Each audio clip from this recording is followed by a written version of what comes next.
It is absolutely beautiful outside this time of year, so I love spending lots of time outside, but my family still has to eat, so I am going to take you along and let you spend the whole weekend in the kitchen with me as I cook for my family. It is Friday afternoon.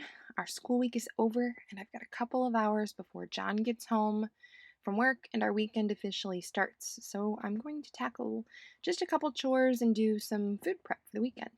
First is cleaning out our toy wardrobe, which my kids call the toy drobe.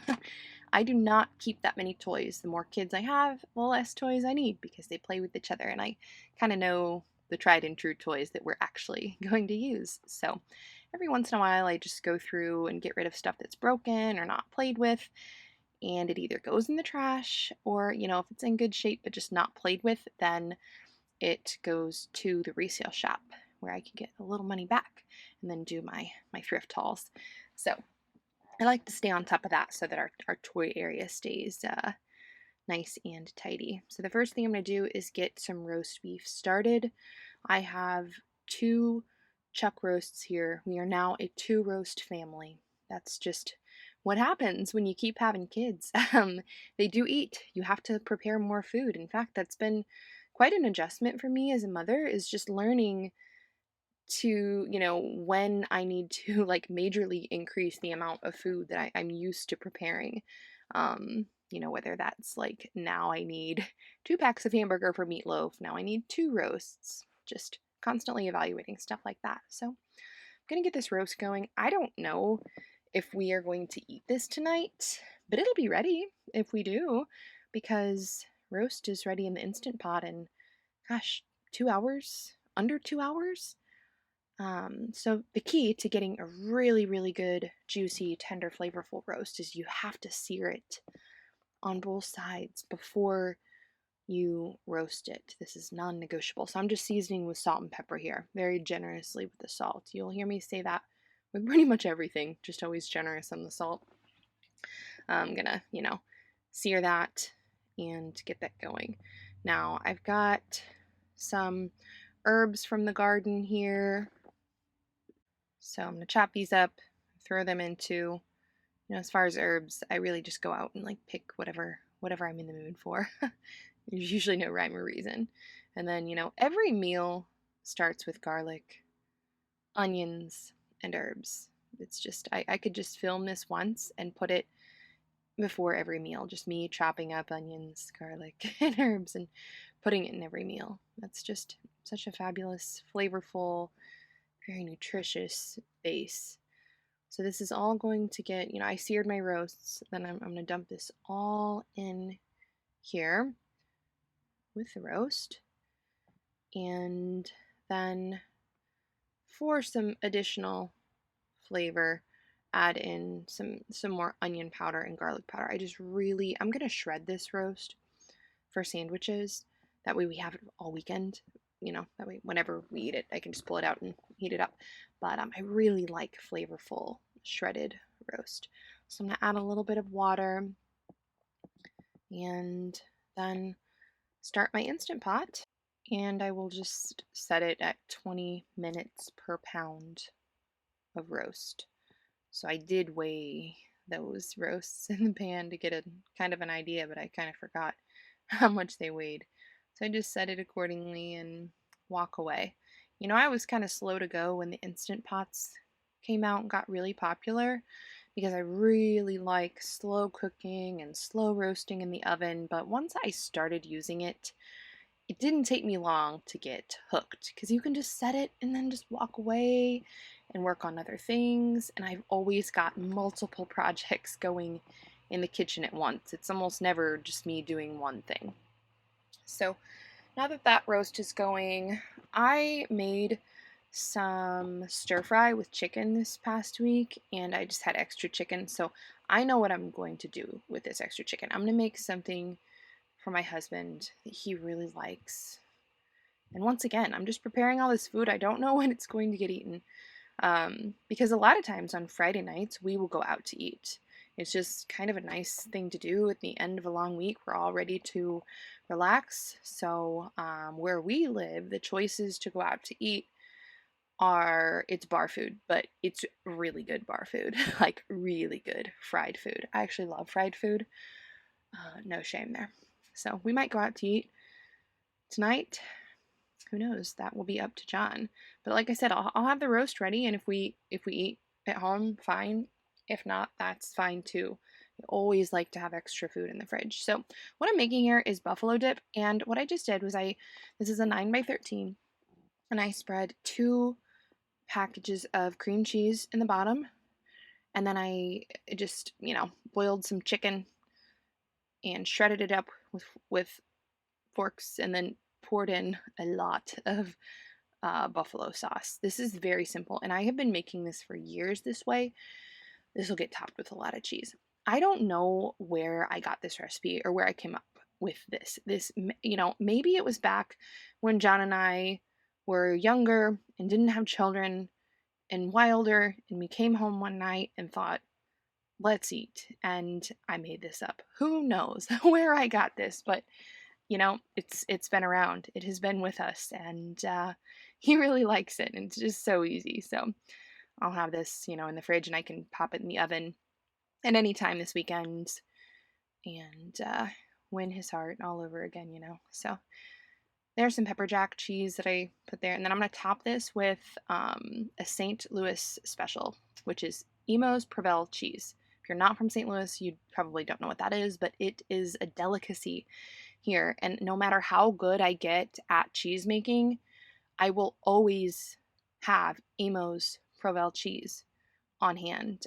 It's just so good. I think it's a mix between mozzarella, provolone, and Swiss or something like that. It's got a little smoky flavor. Yeah, it's just that good. So this I will just cover, put in the fridge, and leave it, and then it's there. Because like I said, I do cook on the weekends, as you will see. You're going to be following me this weekend in the kitchen. I'm going to be cooking, but the more I can have done before the weekend, it's just better. That way we have things on hand, can spend time outside, spend time together, we can go and do things. Now I still have a little bit of time, so I'm just gonna keep going here. Kids are playing outside, the baby's happy. So just gonna keep prepping here. I've got some sweet potatoes from last year's garden. Sweet potatoes store so well. I mean, I've had sweet potatoes last in my basement for up to 2 years, and they look perfect. I'm just going to bake these and then put them in the fridge for sweet potato casserole. So I do a lot of like partial prepping, where maybe I know I don't have time to prep a whole dish, but I have time to do a little bit of prep, and that counts. Takes some of the steps out.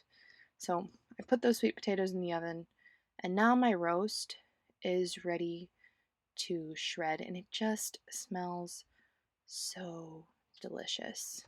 I know I didn't give you an exact recipe, but for these two, let's just call them 3-pound chuck roasts. Gosh, I probably did like 2 tablespoons of salt, a lot of salt. Maybe 2 to 3 teaspoons, so maybe a tablespoon of pepper, a couple teaspoons each of onion powder and garlic powder, and then you saw me cut up the onion, the garlic cloves, several garlic cloves. We never do 2 or 3, we always do like 6 to 10 to 12. You all know that by now. And then the herbs. So that's what I did, and then I put some water in there, obviously, to cook the roast. So that is my recipe, if you'll call it that. So now I've got the roast shredded, and right away I'm just going to, I left all the bones and the fat and everything in my Instant Pot here, and I'm going to fill it to the top with water. It's already got the onions, garlic, a lot of the onions, garlic, herbs, and everything, and spices still left in there. So I'm just going to add water till it's full and put it right back in and make bone broth. That is my rule. When I make any kind of meat with bones in the Instant Pot, the bones and the skin or fat or whatever's left goes right back in, and I make bone broth right away, because you can never have too much bone broth. It's just such a health food, and especially since we're heading into soup season. Now, I will say my husband does not care for soup. He can do like a stew that is very thick and very cheesy and has like just a ton of meat to where it's almost like a casserole. But he's just not a soup guy. To him, that's not a real meal. That's maybe an appetizer. So the kids and I love soup though. You know, we could eat soup. Like a lot of times in the fall and winter, I will make a big pot of soup for the week, and then we'll have our bread and our soup for lunch. And we are good with that. So soup is more of a lunch thing for us, but I still do a ton of it in the colder months, and especially for me, which I've got a while, but looking forward to the postpartum season, I do a lot of soup because I do, you know, tend to have a little trouble with digestion postpartum, to where it's just better if I just stick with easy stuff like soup. So I've got my roast beef done. My little guy has come in, and John's home. He's doing chores out on the farm with the kids. My little guy's got my eggs from the day here for me.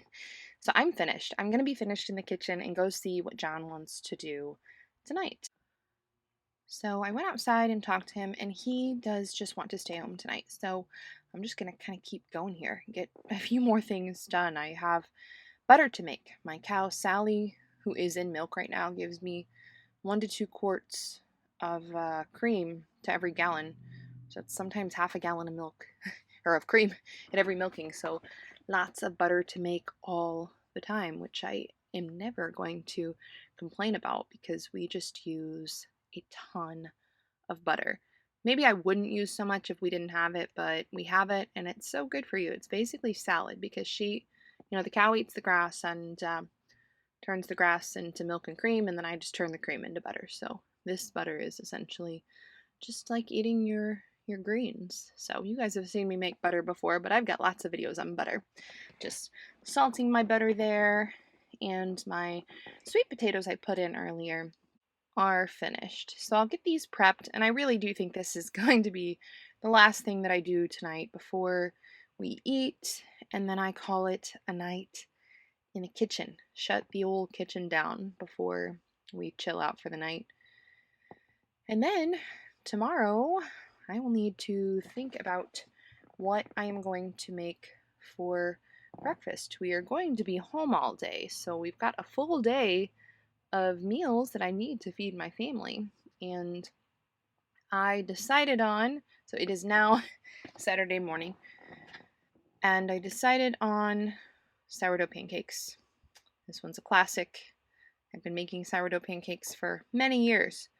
I mean, I've had my starter for 6 years, I think, so probably for 6 years, because that was the first thing I ever made with a sourdough starter was pancakes. They're just easy. It's kind of like no fail, especially if you do, a hybrid recipe. It's kind of like a discard recipe. You can use active starter, but you still put baking soda and baking powder in there, so you're going to get a good rise, even if your starter is not totally active yet. It's just a really easy recipe. And this recipe for sourdough pancakes is on my blog. You can do it as discard pancakes, or you can use active starter and just make them like I did this morning. I actually made the batter when I got up around 5, and I've been, letting it sit on the counter for a few hours, so it's been fermenting. So you'll see here it's nice and bubbly and active. I don't know if it's fully fermented, but that's fine. It's fine. They're going to be good. So I've got some sausage going from our pigs. I never know, what sausage is from what pig, but the kids always seem to know. They're like, oh, this is from this pig that we raised. I'm like, okay, neat, kids. Anyway, so these are just very, very fluffy, classic pancakes. I like a good fluffy pancake. Flat pancakes are just not my favorite, but I know everybody has their preference. So I put butter on my cast iron here in between every little batch of pancakes. My cast iron is so well seasoned, it's not going to stick, but that butter just gives it just a nice, browned outside with just a little bit of crisp and that buttery flavor, especially if you're using fresh butter. I mean, the flavor is just unreal. It is absolutely delicious. Now, obviously, I am an early person, an early morning person. I love early rising. My husband does not. He does not like to get up early at all. He is a night owl. He likes to stay up late. He's a crazy person. And he loves to sleep in, but he doesn't get to through the week because he's got to get up super early for work. So on the weekends, I close the bedroom door and I let him sleep in as long as possible. Like, I like to have breakfast on the table and then I wake him up. So I've got some bacon grease here that I always keep bacon grease right by my stove. It's an essential. So I'm gonna use that to cook my eggs. But anyway, I love letting him sleep in on the weekends. It's just a little something that I can do for him. He does so much for me.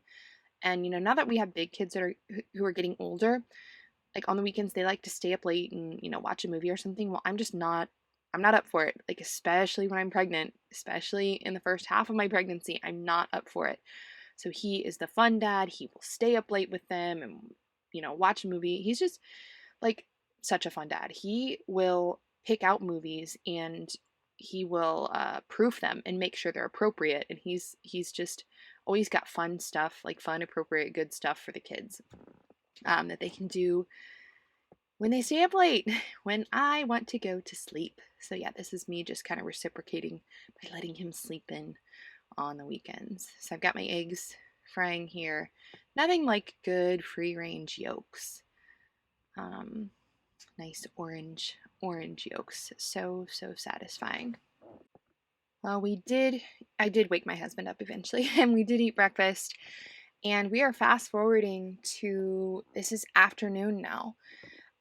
We actually had the roast beef that I made yesterday for lunch. That was just nice and easy.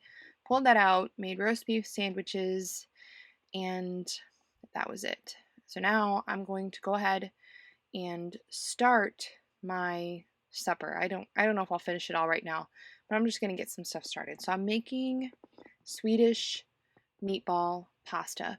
I have this Swedish meatball recipe on my blog, and I have the pasta recipe on my blog, but they're just not combined together into one recipe. I think the meatballs on my blog, it's actually like meatballs and gravy or something. I'll link all this stuff for you all in the description. But today we're going to do a different combo here. And this is something that my family really likes. It's always a hit. I know the kids are going to like it. They're not going to complain. Everybody's going to eat and be happy. So, those are my favorite kinds of meals. So I'm going to start off with some, kind of dry, few days old sourdough bread here. And I could make breadcrumbs, but I don't feel like doing that. So I just cut it up really small. Just, I don't know, you see how much here. Another classic instance when I, don't really measure. But like I said, the general recipe is on my blog. So I've got my, breadcrumbs, and then I poured some milk in to kind of soften those up. Added an egg, got some onion and garlic here, which is our staple in almost every savory meal.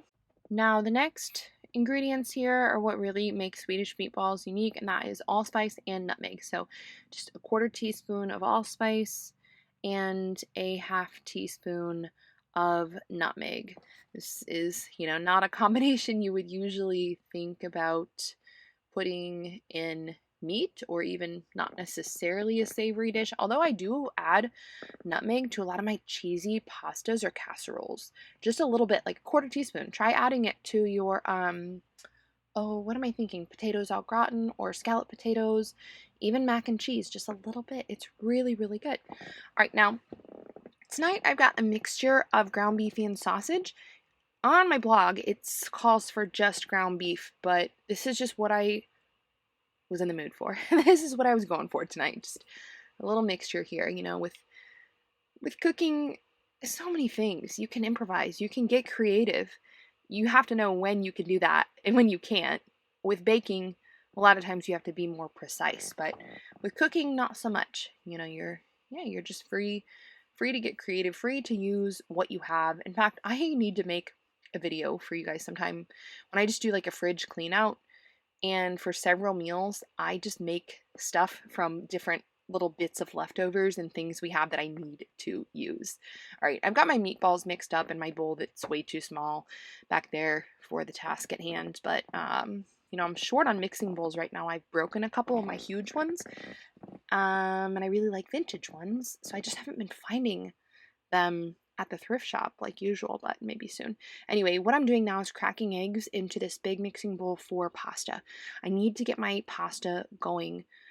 I think I've shared before, I have ruined myself and my family on pasta by making it homemade. It's just so hard to go back to store-bought once you've had the good stuff.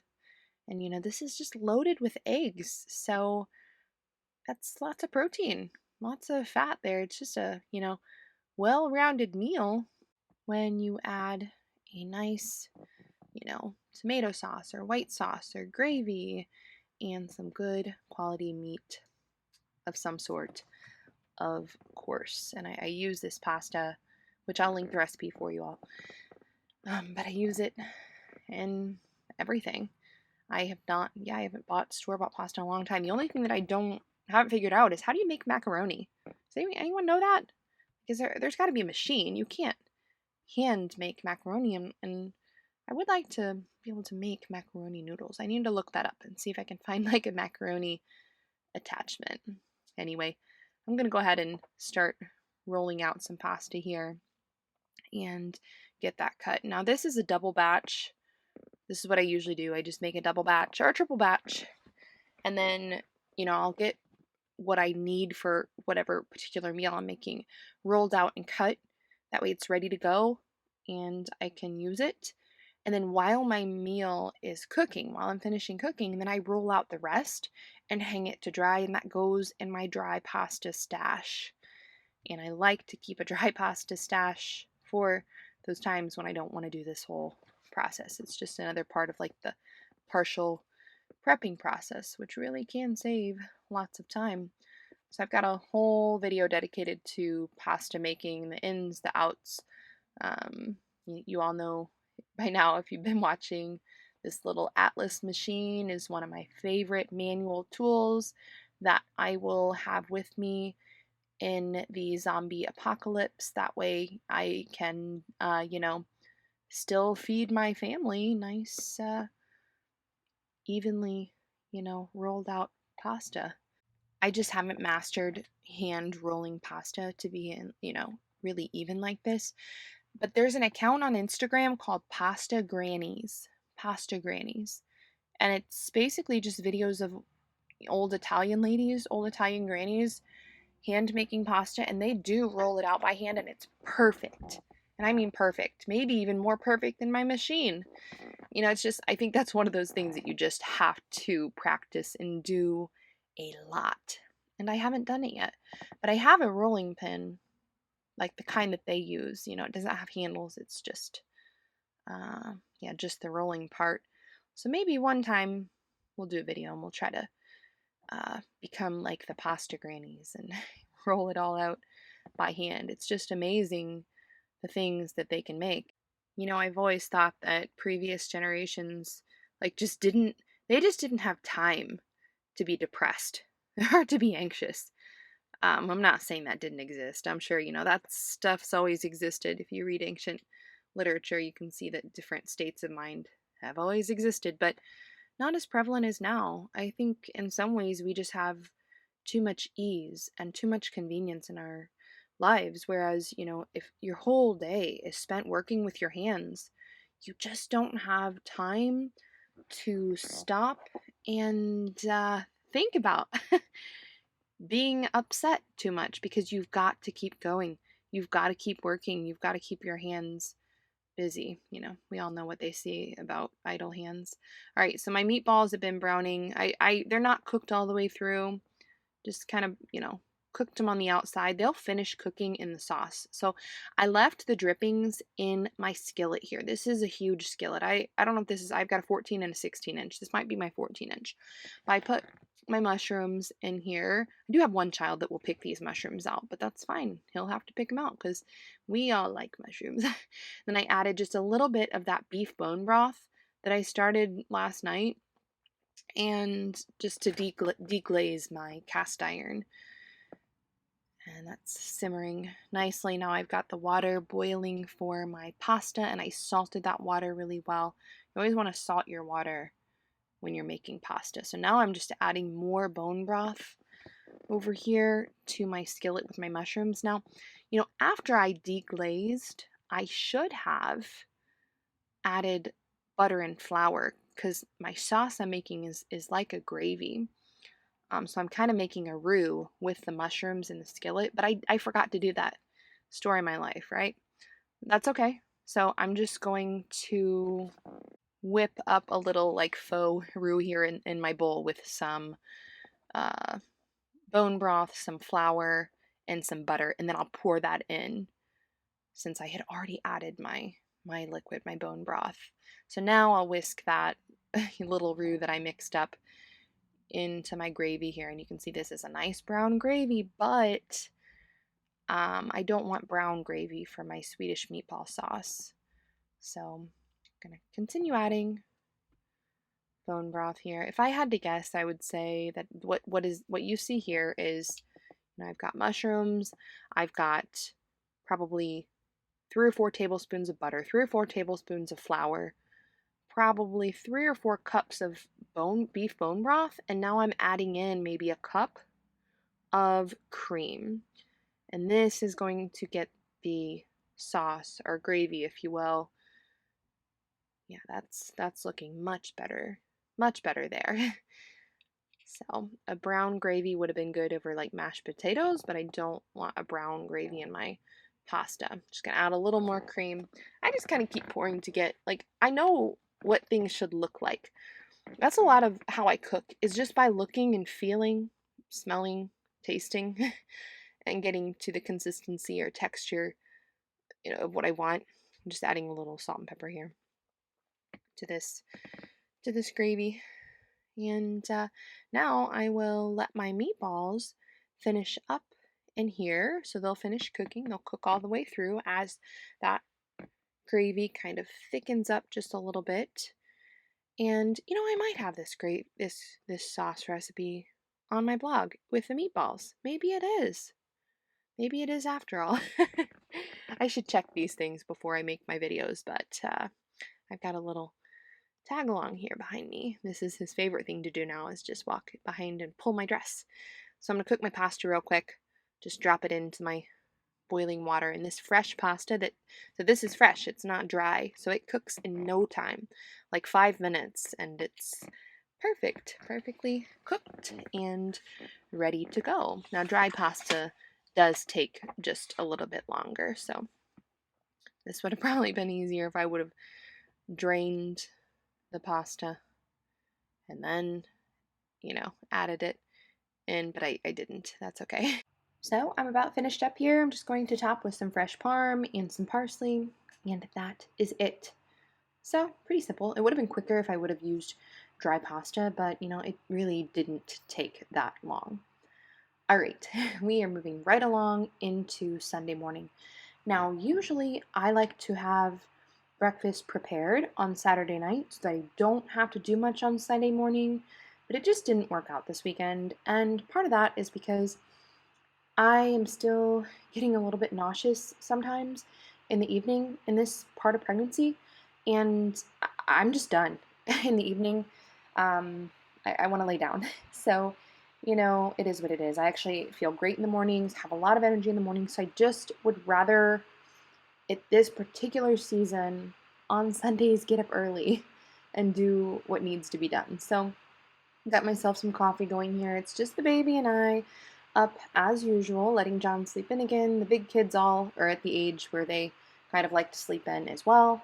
So it's just very quiet in the early mornings. Although I will say the baby's getting to the point to where he kind of gets bored when the kids aren't awake and he wants them to wake up. So I have to try to keep him from going back and being really loud and waking the kids up. So right now I'm just separating some cream because I do need to make butter this morning. That is not something I would typically do on a Sunday morning, but I just realized that I don't have enough butter for what I want to make for breakfast. Now, here I am making a mini pumpkin spice latte. So I've just got some cream, some collagen, a little maple syrup, pumpkin spice, and vanilla. I make a few, variations of this little latte. A lot of times I'll put an egg yolk in, but I was short on eggs, so I wasn't going to use an egg yolk just for my coffee.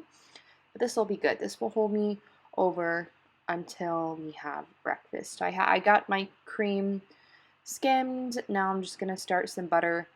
The good thing is in the food processor, it doesn't take that long, so it's not that much extra work to make butter. That way I can start my breakfast here on this Sunday morning. So the way that it worked out this time, which I think I might have told you guys this, I don't remember. Both of my cows got bred right around the same time. I don't usually like to do it that way. I like to have them pretty well staggered, but that's just the way it happened. So, in a few months, I'm going to have a lot of milk and a lot of cream and a lot of butter. A lot more than I have now, even, because I'll have two cows that are freshly in milk at the same time. I don't know what we're going to do, if we're going to calf share with both. We've never pulled a baby calf off and weaned super young. We've never done that. We always calf share for quite a while, for the health of the calf and for our own convenience, but we'll see. All right, so some of this butter I just stuck in the freezer because I really need it to chill kind of quickly for what I'm going to be making here, which once again, this just would have been better if I was prepared.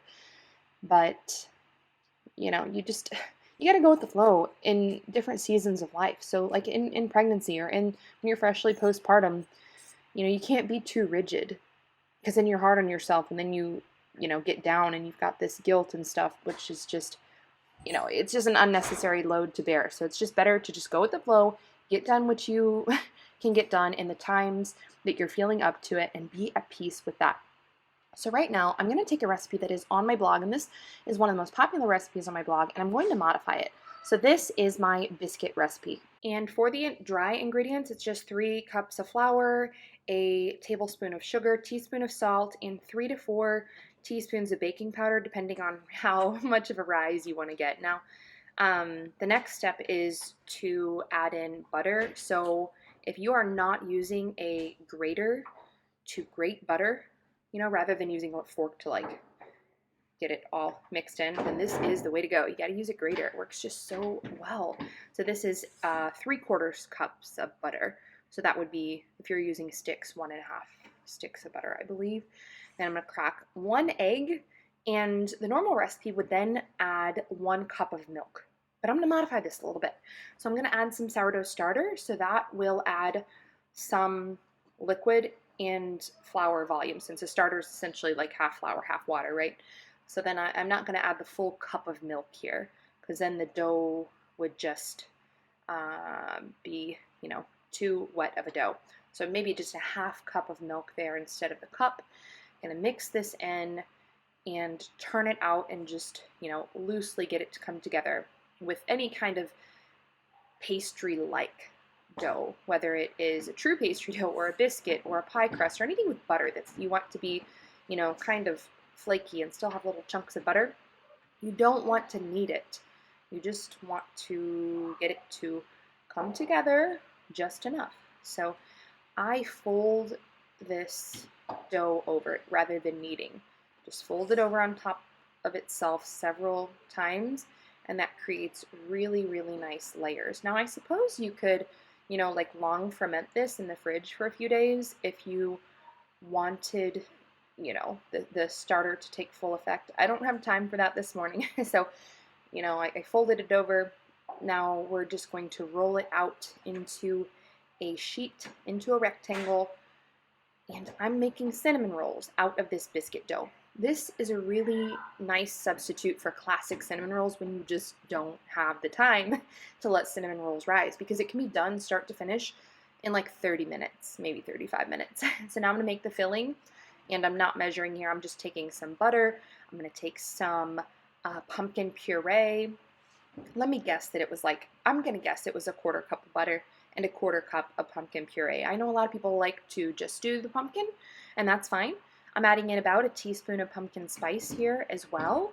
And then I will also add in 1 to 2 teaspoons of cinnamon, just that extra cinnamon. I like my cinnamon rolls very cinnamon-y. So these are technically pumpkin spice cinnamon roll biscuits.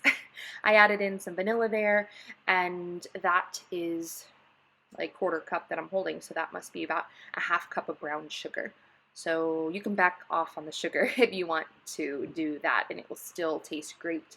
And I'm just going to spoon this filling out onto my biscuit dough, which, I'm working kind of quickly here because I don't want my butter to get warm and melts and this not hold its shape. So yeah, don't leave this rolled out sitting on your counter forever, this dough. You want it to stay chilled. In fact, if I had time, I would have chilled the dough for just a little bit, but I didn't have time, so I'm using my bench scraper as it is sticking just a little bit. But that's okay. It's going to be fine. It will all work out. And then I always use thread to cut my cinnamon rolls.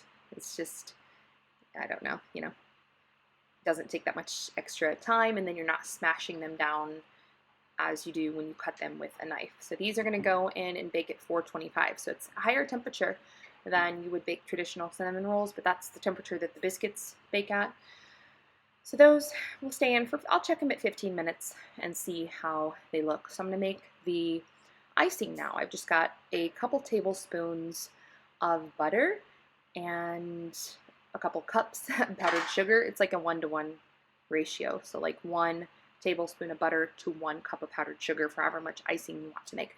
A little bit of vanilla here, and then just a little bit of milk, not too much, or it will be way too liquidy.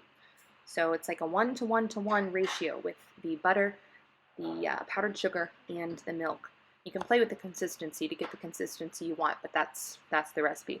So now these are hot, fresh out of the oven. I'm going to pour my icing over top, and I did have some bacon and eggs too. So this isn't all we're eating for breakfast. That would be way too carb heavy for us, and everybody would be hungry again because we're actually going to be heading down to church, and it's a little bit of a drive for us. Now, this was actually the last meal that I made this weekend because after this meal, we got ready to leave and drove down to church. After church, we went out to lunch like we do on many, many Sundays. Since it is a little bit of a drive for us, we drive down to the city for church. There are so many good restaurants, and that's just kind of a nice treat, a nice little feast for our family on Sundays. And on this particular Sunday, we went to a really good Italian restaurant where they had a lot of like handmade food, and of course I had one child that just got a burger like always, but then we got some good pizza, some good pasta. It was awesome. And then afterwards we went to my parents' house and they cooked for us. So I got to end my Sunday on a very relaxing note with not much cooking. All right, well that wraps up my weekend in the kitchen. Thank you guys for watching, and I will see you next week.